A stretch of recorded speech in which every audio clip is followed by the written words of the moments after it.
everybody. This is Manju from Ayurhitam. Hope you're having a great week so far. I'm here again to bring another interesting topic: weight management through Ayurveda. Notice that I did not say weight loss through Ayurveda, but it's weight management through Ayurveda. That's important. So that's what we're going to talk about today. Again, as usual, even though we're going to be talking about weight loss, which is the topic that we chose for today, you're more than welcome to ask any questions related to Ayurveda.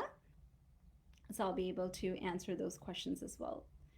Thank you for those that joined. So we'll quickly get started. So, what is the ideal weight?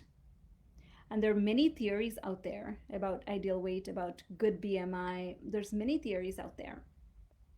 And the weight loss gyms, fad diets, and liposuction, they have been the huge industries in our current generation.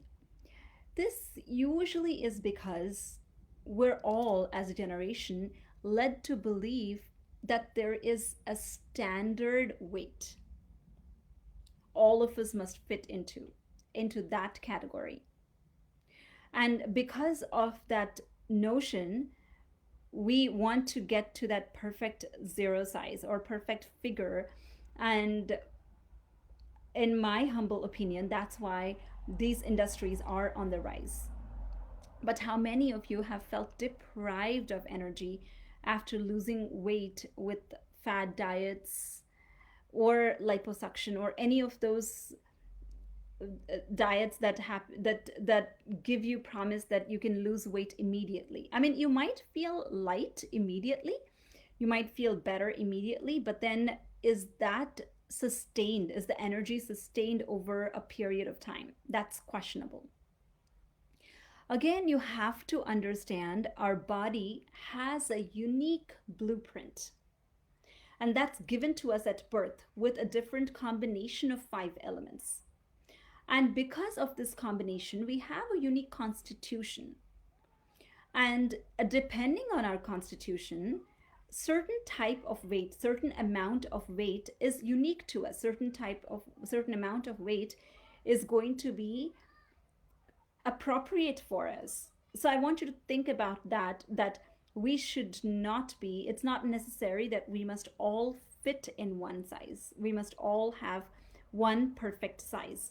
We must all strive to get to a size that we are comfortable with, that is appropriate for us. So I want to start out this talk with that important information, with that profound information, that you must decide what is ideal for you according to your own constitution. Yeah.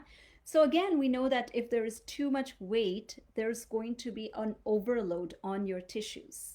There's going to be overload on your vital organs. And if there is too less of a load, then the protective layer that you have around is lost, which means you are more prone to any external forces. You're more prone to diseases. So finding the balance is what is important, not just weight loss, but finding the balance. So let's find out, what are the causes for this imbalance? What are the causes that there might be weight gain or not correct weight, right? The first one is Agni, which is our digestive fire. It's the most important one. So this is the one that will decide the weight of our Agni.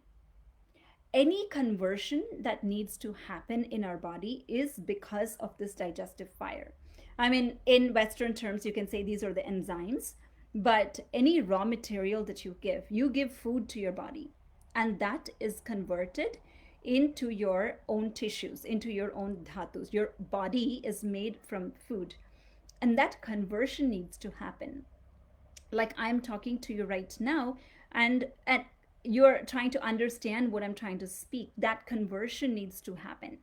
For that conversion to happen, Agni must be at its balance. It must be at its appropriate quantity. If that does not work properly, let's understand what happens.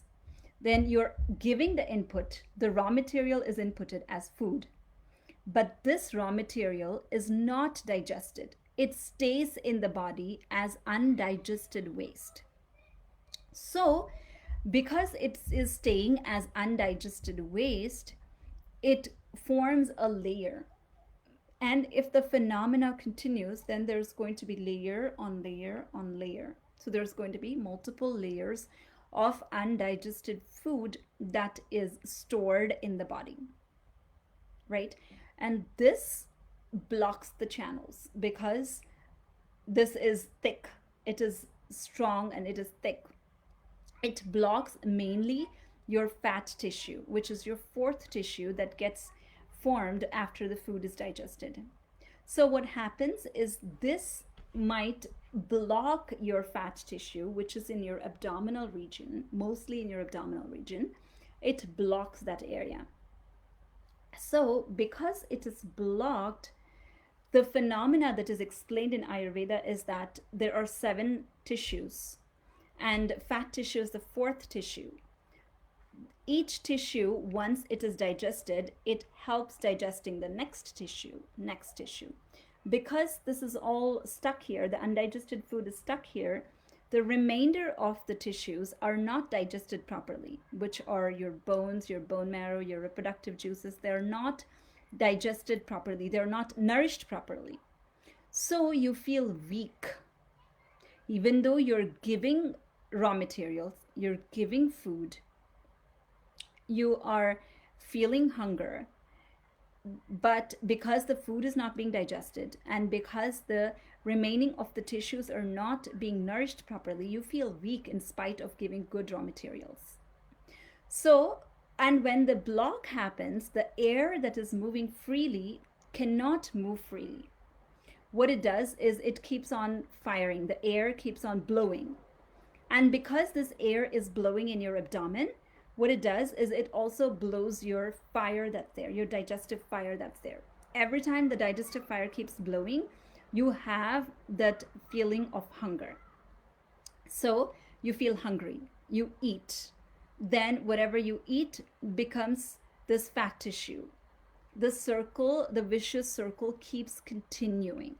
This is again mainly because of your weak Agni, mainly because of your weak digestive fire that was not able to digest your food that you gave earlier. What causes this Agni to go wrong, right?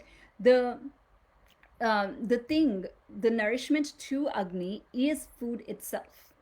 So at one point of time, if you have given less food, then it can diminish your fire. That's one reason. And if you have given food frequently, then that means you're overworking your Agni. That can also diminish your fire because it cannot work anymore. Or if you're giving heavy foods, if you're giving very strong heavy foods, oily foods, then also it's a very, very strong raw material. That heavy load your Agni cannot handle, and that can also diminish your Agni, your digestive fire.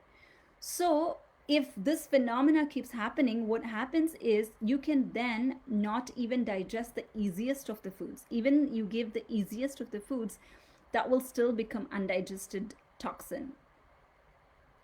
Another reason could be because there's no exercise, because exercise is one of the reasons where there's movement, where the digestion can happen properly. One more thing could be if you're sleeping more during daytime. If you're sleeping at daytime, then there is a lot of stability that is in the body, and mucus increases in the body, and oily content also increases in the body. Another reason could be drinking excess water. I know this is a biggest cause also. A lot of times you drink water thinking that you want to flush away toxins, but understand that this water must be digested also. If you're drinking a lot of water and if it doesn't get digested, it stays in the body. So that can be another cause as well. Another thing could be drinking alcohol. That's one more cause. And one more biggest thing that I wanted to bring upon is the fad diets. Wanting to lose weight, we are looking for so many things, so many different things that are coming on the web. And now that we're on the web all the time, there's so many promising things that we see on the web that tells us follow this diet and you will lose weight immediately.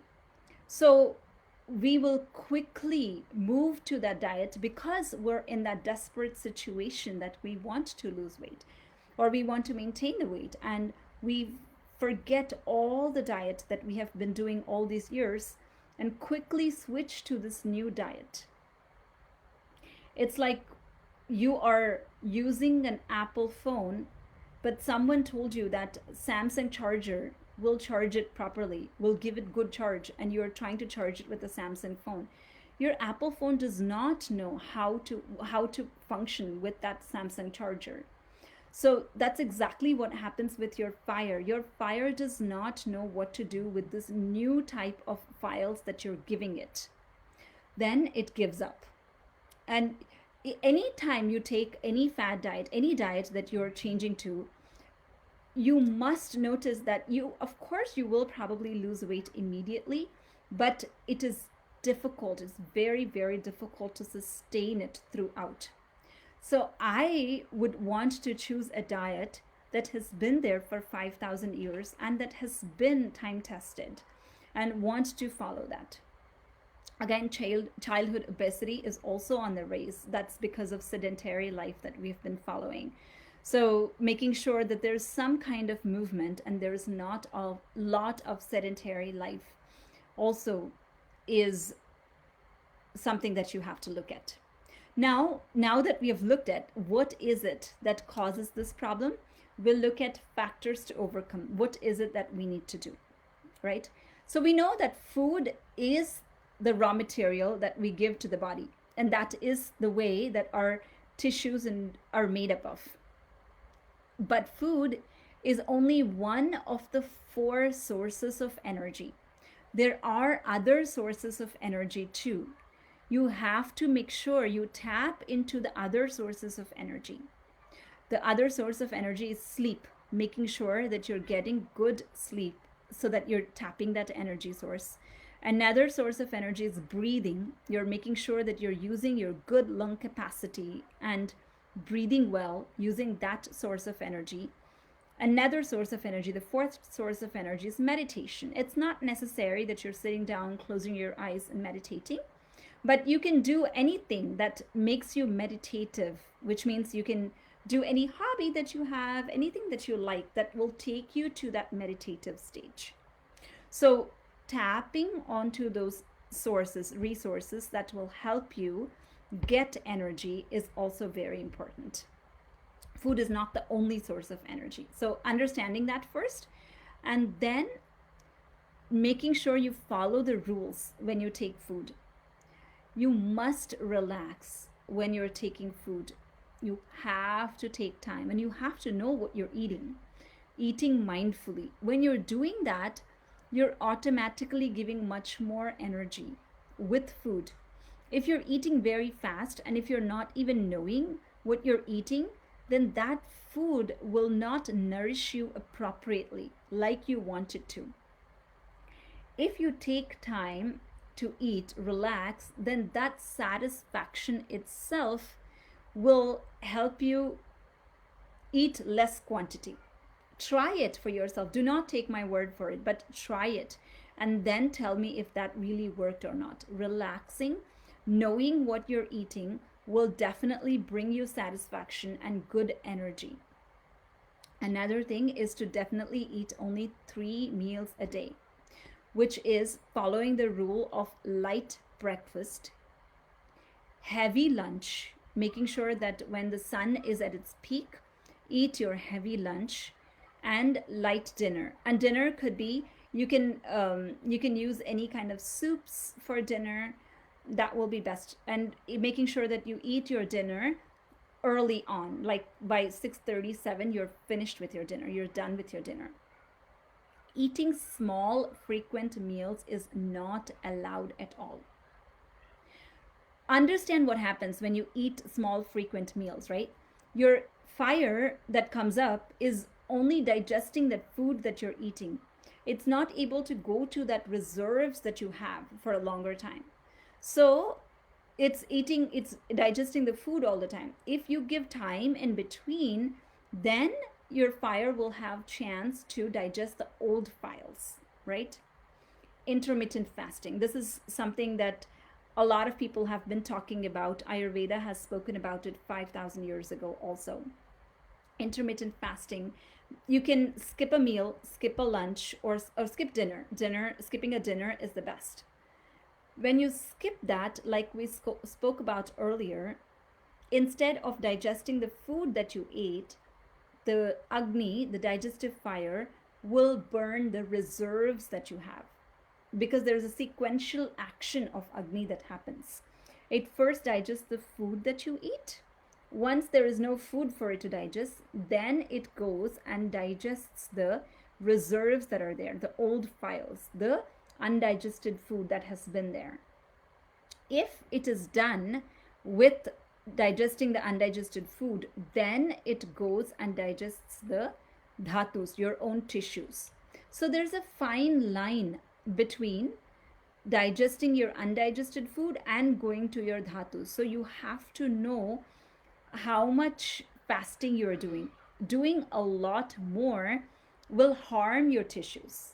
So maintaining that fine line, just skipping a dinner in between, like in 2 to 3 days, making sure that some old files are cleaned up, then eat normal meal, then follow this cycle. This is how you must do your intermittent fasting. Then you will be able to sustain it for a longer time.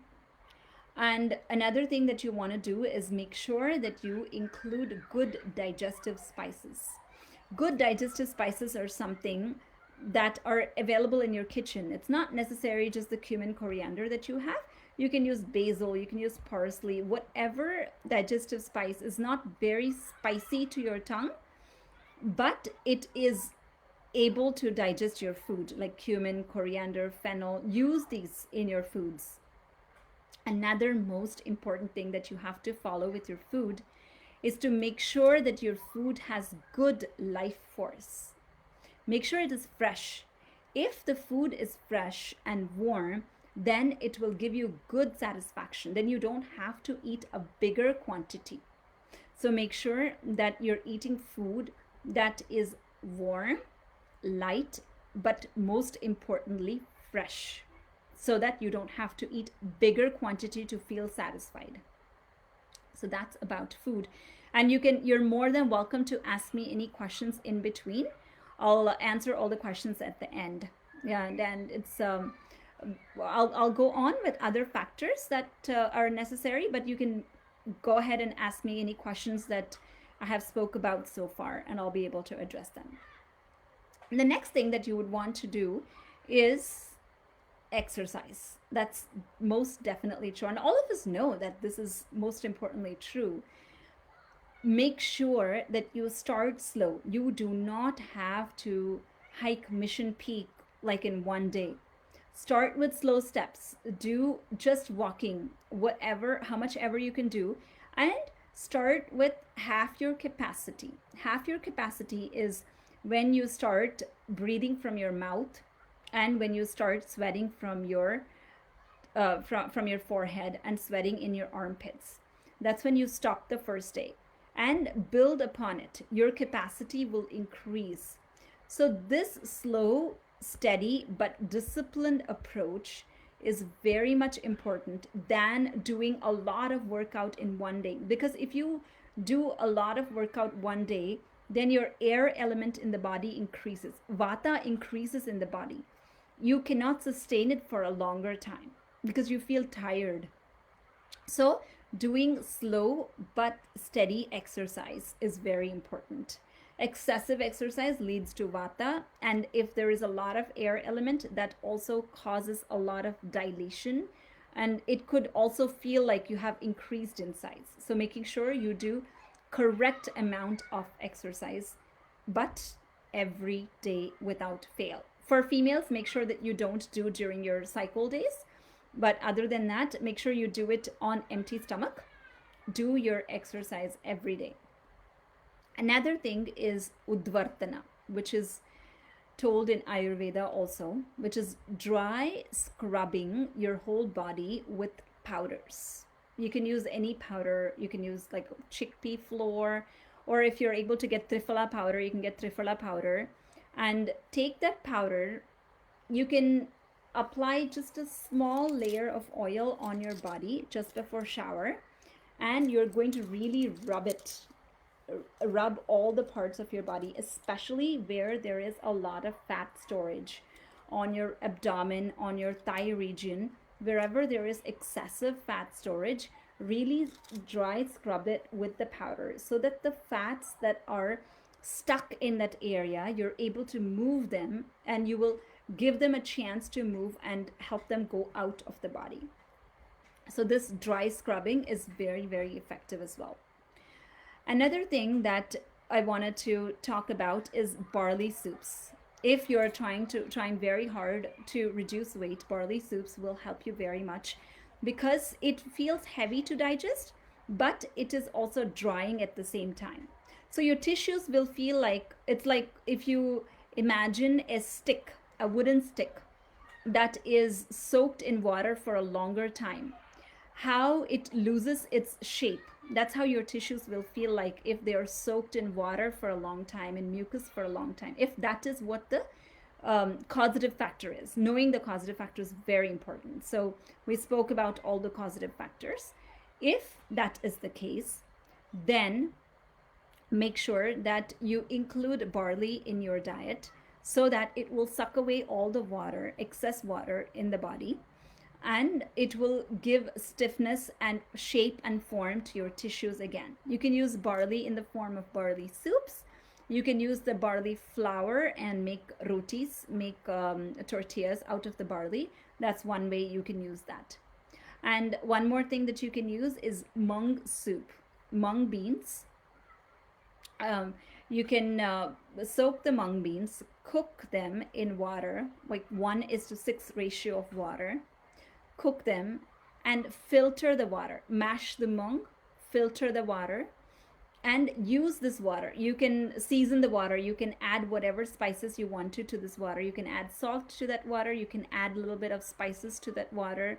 You can even put some seasoning to that water and drink that water. That can be used during your intermittent fasting days where you're not eating a meal, but you're substituting your meal with this mung water. That will help scrape off excess water. It will give you energy so that you can sustain when you're fasting, but it will also help scrape off fat. And one more thing that you can do is sipping warm water only.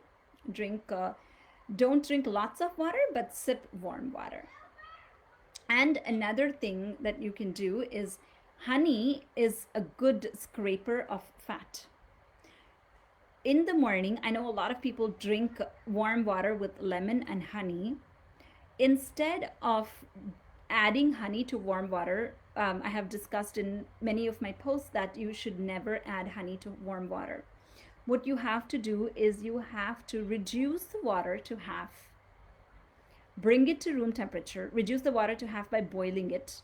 Bring it to room temperature and then add honey to it and drink it. You can add just a little bit of lemon to it too. That's fine. Again, make sure that there's no heat causing problems that you're suffering from. Then you can add a little bit of lemon to that and add honey to it. So you can reduce like 1 glass of water to half a glass, or 2 glasses to 1 glass, 1 cup, and add 1 teaspoon of honey in the morning. Start with that, and you can slowly increase it to 2 teaspoons of honey. This will really help you make sure that there's scraping of fat that happens. So these are few techniques that you can do at home, but making sure that you are following the diet regimen and lifestyle regimen is very important.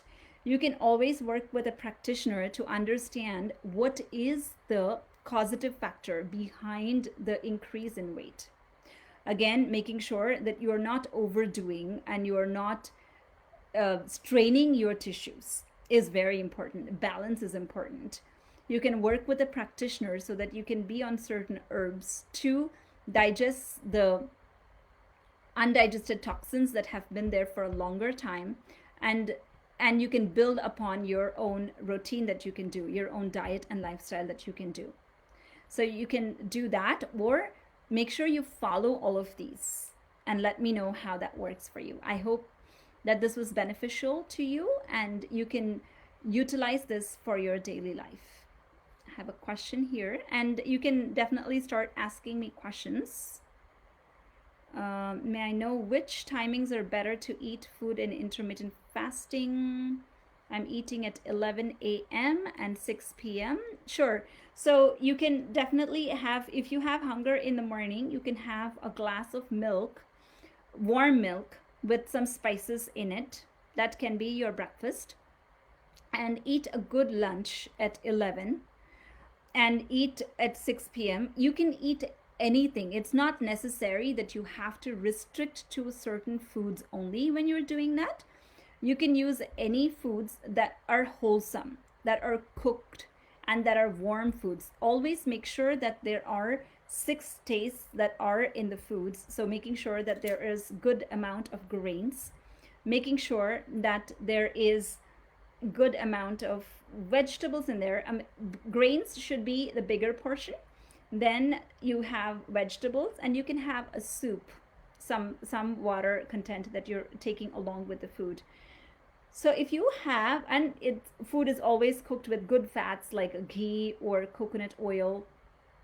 It has to be cooked with good fats. You're taking that fats also, and you can take some ghee along with food, because only if you take it with good fats is when the food can be broken down properly, the food can be digested properly. So make sure you do that. And at 6 p.m. you can either have your regular meal depending upon how much hunger you have, or you can switch that to having either barley soup, barley roti, or mung soup, anything of that sort. So following that, you're making sure that you are getting whatever you need during that time, and you have the time from 6 p.m. to next morning for your digestive fire to work on the old files that are there. I hope that was beneficial. If any of you have any further questions, I'll be happy to answer them. And again, it's not necessary that the questions have to be related to the topic. If you have any other questions not related to the topic as well, I'll be happy to answer them.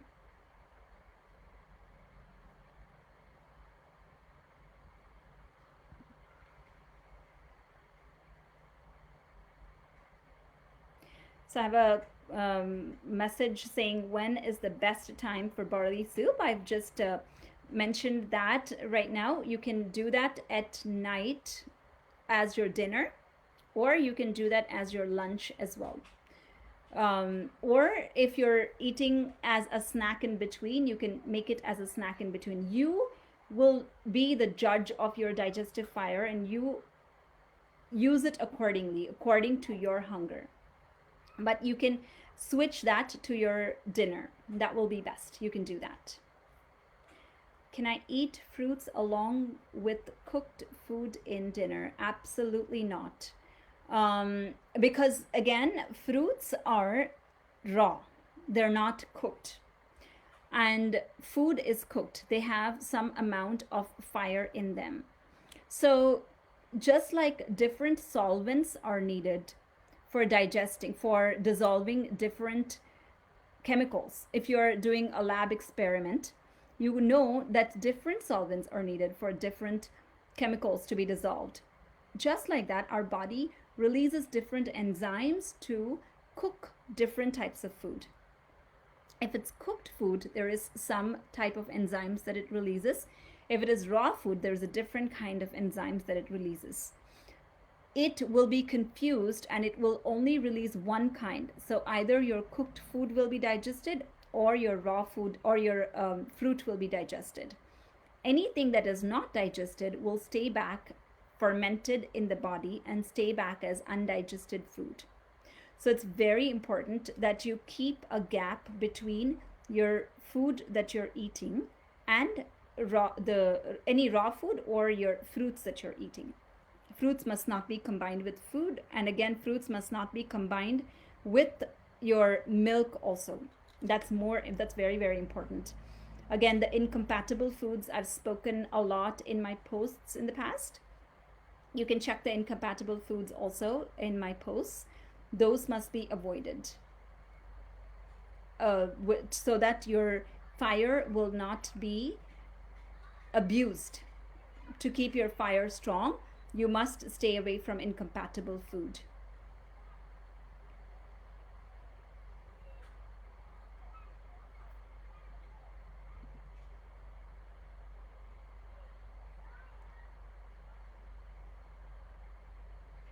Good.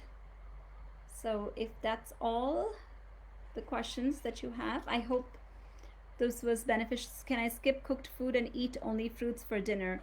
Actually, Sri Lakshmi, fruits are heavier, contrary to a lot of things that a lot of people think, because they have a lot of mucus in them. They have a lot of water content in them, and when they go inside, your digestive fire must cook them before it gets digested. So it's best to eat cooked food, eat soups. It's best to eat soups than to eat fruits for you to maintain weight, or even otherwise. I would not recommend you to replace fruits with your meal. You can eat fruits. Fruits are tasty, but you don't have to eat fruits for maintaining your health. It's not necessary. Eating cooked foods is always best for your digestive fire. You can keep fruits for your snack, like sometime in between, like at about 4 p.m. And again, eating sweet fruits is recommended. A lot of times, sour fruits have a lot of fire element in them, which is not so good for a lot of our conditions that we're facing right now. A lot of blood problems I've seen are increased with a lot of sour fruits. So you can eat sweet variety of fruits, but eat it away from meals, eat it away from milk, and you can eat it as a snack. Do you have weight management for arthritis? Definitely. So again, if there is arthritis, there's many different varieties of arthritis that are present. It could be because of increase in the vata, which is when there is synovial fluid that is lost, then there could be arthritis. Or if there is a lot of undigested food that is stuck there, that can cause arthritis too. There's rheumatoid arthritis, there's osteoarthritis, there's different types of arthritis that's present. So if you're talking about psoriatic arthritis, yes, definitely. So that means that we know that doshas, or the undigested food, have found a place. Usually what happens is, if the undigested food just stays in the body, it will not do anything unless it finds a weak spot. So it finds a weak spot, and it wants to make it its home. And when it makes its home, it wants to show its symptom. It wants to show its face. That's really what happens when it goes into a disease. You will not see, it will not come overnight. It is all these years of diet and lifestyle that we have done that has increased these undigested toxins, and they have found a weak spot. And when you're saying arthritis and psoriatic arthritis, it has found the weak spot of your bones, and it has found the weak spot of skin as well. So understanding the weak spot, finding out the causative factors, addressing it that way is important. But it has taken so many years for this to manifest. So it requires diet and lifestyle correction and Ayurvedic herbs also. Definitely possible. So there are panchakarma treatments where a full-on cleansing is possible. That cleansing is needed. It's like cleansing your whole house at once. You're making sure that each and every corner is addressed. That full-on type of cleansing is necessary for that type of conditions, and that's possible in Ayurveda. My next live session, Sri Lakshmi. So usually I have been doing ever since the lockdown started. I have been doing Friday 5:30. Most of the times, that's when I have been doing my live sessions. I come on here with a different topic each time, and then also take on any regular questions that you might have. It's not necessary that it has to be on the topic. I just come here so that I can address any general questions that you might have on health and general questions that you might have on Ayurveda. So I just come here to address those questions. So again, 5:30, Friday 5:30 p.m. is usually my live sessions.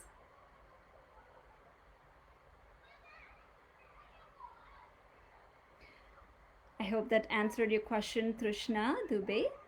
And if nobody has any questions,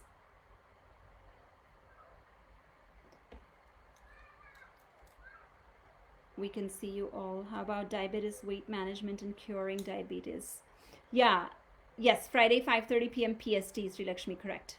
Aruna Thakur, yes. So again, diabetes, weight management is it has gone through all the phenomena we just spoke about. It is again your tissues. Ayurveda has 20 different types of diabetes that they spoke about. They spoke about extensively what causative factor will cause which type of diabetes. I know right now when we say diabetes, we see sugar as an enemy, and we eat a lot of bitter things thinking that there's a lot of sugar in the body and bitter will combat that sugar and take care of diabetes. I know a lot of people drinking only Karela juices in the morning, thinking that that will help with diabetes. Unfortunately, that is only partially true. There is diabetes that is caused because of excessive air element in the body, and that will increase with increase in the bitter taste also. So understanding what has caused it and taking care of it is absolutely possible. But then again, it depends on how long you have been you have had this condition and addressing it that way. It depends on if whether curing is possible or maintaining is possible. If Ayurveda has also mentioned that depending on the length of the disease, we can say whether the disease is curable, maintainable, or non-curable. So we'll categorize that in our first, usually in my first meeting. That's how I categorize it and address it in such way. It's not like we give false promises saying that everything is treatable and everything is manageable. But we definitely will take care of the situation. Addressing your causative factors will make sure that you will see a change for sure. But curing it completely depends upon your compliance of diet and lifestyle, depends upon your compliance of herbs. Yeah, so that's definitely possible. According to Ayurveda, undigested food is the cause for most of the diseases. Absolutely true. Undigested food and Agni, the digestive fire, if it's not working properly, then it causes undigested food, and that is definitely the cause for most of the diseases. And there is one more thing which we say, no, Vego Dhirana Dharana is what we say, that if you're suppressing the urges is also one more biggest causative factor for diseases. But undigested food is one of the biggest causative factor for diseases. I would not say that is the causative factor, but that's one of the biggest causative factor, because again, that is the only input that we are giving the body. So it's very, very logical. And Ayurveda is like a manual that is given to us so that we can lead this life. Like when you buy a car, when you buy any of the electronic goods, anything, it comes with a manual how to take care of it. I say because Ayurveda is science of life, it is the manual that is given to us how to take care of our body. So it has given a lot of preventive methods. But because we're very intelligent and smart, we forget that preventive methods, and we indulge in different senses, we indulge in different tastes. Then we end up in problems, we end up in diseases. Ayurveda has then also given different methods of treatment protocols. So it does not stop with prevention. It has extensively given many treatment protocols for a lot of conditions as well. But prevention is definitely the first thing that Ayurveda has given. Oh, absolutely. Thank you so much, Sudakshmi, for joining. And I'm I'm happy that this information has been helping you.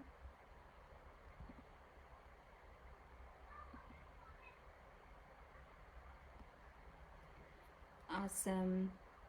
So thank you so much for joining, everyone. If you have any questions, any other further questions, we're born with certain combination of doshas. Is the goal to balance doshas to go back to what we're born with? Also, with pulse, are you able to determine prakriti and vikriti? Very good question, Deepa. Yes, like when we started this talk today, that's how we started our talk with. Yes, we are born with certain combination of doshas, and we are always comfortable going back to what our original constitution is. And you will know what that constitution is. Like your own home is very comfortable for you. Doesn't matter if that's a small house or not as big as your friend's house, which must be very, very big. You will still be very comfortable in your own house. Just like that, you'll be very comfortable in the body that you're used to from birth. So going back to your balance, your constitution is the goal for Ayurveda. Very correctly said. And with pulse, yes, we can determine more of Vikriti. Prakriti can also be said, but mostly Vikriti is seen when you see the pulse. That is most likely seen because it's more superficial, and Vikriti is much more seen with the pulse. Prakriti is a little difficult, I would say, for me, but there are a lot of Ayurvedic physicians that have good siddhi and they're able to find good Prakriti checking the pulse. But Ayurveda is given for Trividha Sishya Buddhi. What they say is it's given for people who are very, very smart, people who are mediumly smart, and people who are dumb. So anybody who falls in these categories can still practice Ayurveda. It has given different tools. You don't have to have like the highest siddhi possible for you to be checking the pulse and for you to be knowing the Prakriti and Vikriti and then practice it. It has given other diagnostic tools like Pratyaksha Pramana, like seeing what's happening, and questionnaire. I can ask a lot of questions depending on what the person is saying, and looking at the person, looking at the dhatus of the person, looking at the complexion of the person. So there's a lot of things that can be seen, and a lot of diagnostic tools are given via Ayurveda. And that's what we use to determine any of the vikritis that are happening. And going back to Prakriti is the goal.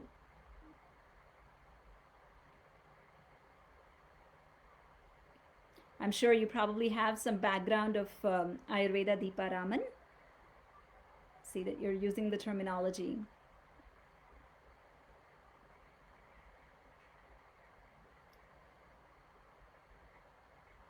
Glad that you guys have joined and able to relate to the session. So see you all next week. And again, if you have any further questions that are not addressed here, feel free to reach out to me at ayurhitam.com or even Facebook. You can send me a personal message and I will be, I'll try my best to respond back to you for any particular question that you have. See you all at 5:30 next week. You can ask any question answers that you have. And I can just come in here and answer any questions that you might have. Again, thank you so much, and you have a wonderful evening and a great weekend ahead.